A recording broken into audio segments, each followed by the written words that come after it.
Pacientes que têm migrânia, geralmente eles têm náuseas e tem fono e fotofobia. Meu nome é André Porporati, sou dentista, professor e pesquisador na Université de Paris, na França, e aqui neste perfil eu ensino dentistas a terem segurança no diagnóstico e resolverem 100% dos seus casos de bruxismo, DTM e neuropatia. Fonofobia é o barulho incomoda. Fotofobia é a luz incomoda. O paciente, quando está tendo uma crise de migrânia, ele geralmente tem que ficar mais isolado, num lugar escuro. O cheiro incomoda. Quando o cheiro incomoda, chama-se osmofobia. Isso é na migrânia. Na cefaleia do tipo tensão, não tem náuseas, tá?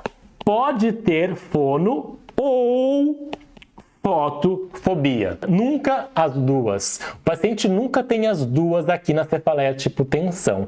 Quando tem as duas, é mais característica de migranosa, do tipo enxaqueca. Beleza? Se você quer saber mais sobre isso, escreva ATM aqui nos comentários para receber uma aula completa sobre o assunto.